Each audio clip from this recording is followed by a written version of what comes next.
Hello, lovely. On my walk here to my hike this morning, I had to walk through this shaded area that it was pretty chilly on this morning. Even though it's going to get up into the upper 50s today, it's a little chilly in the shade. And as I was walking through the shade, I had my hands on my upper hips. Well, I guess like right where my legs and my pelvis area meet. And I was just marveling at how our bodies work. Just pretty incredible. I could feel the muscles, I could feel the movement. And I thought, what is making this move? My will. My will is making this move. And some sort of divine force. And it's seamless. And it filled me up with this feeling of how the sacred is always in simplicity. Things that we maybe take for granted, forget to appreciate, or think will always be there.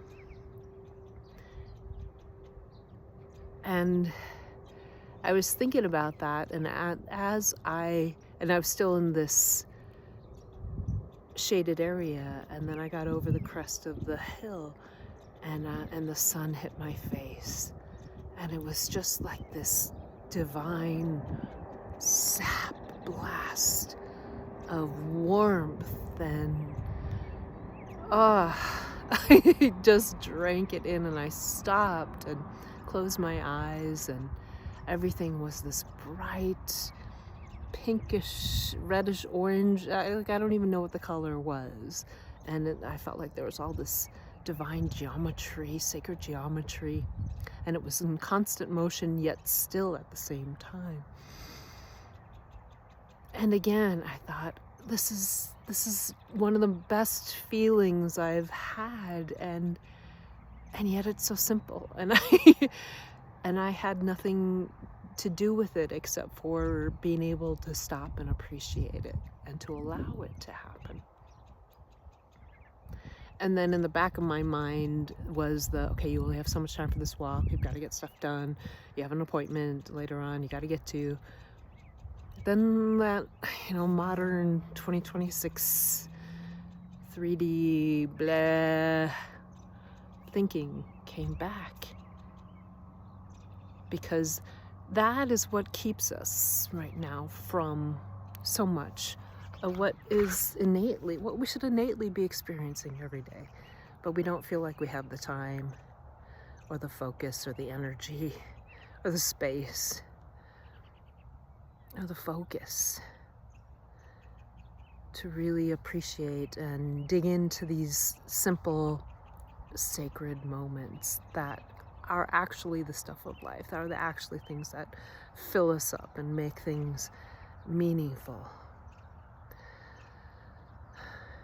And so the words that came to me was, this time, as we move through the astrology of 2026, the news of 2026, the collapsing of within 2026 and beyond, in order to create the new world, the new earth, the golden future.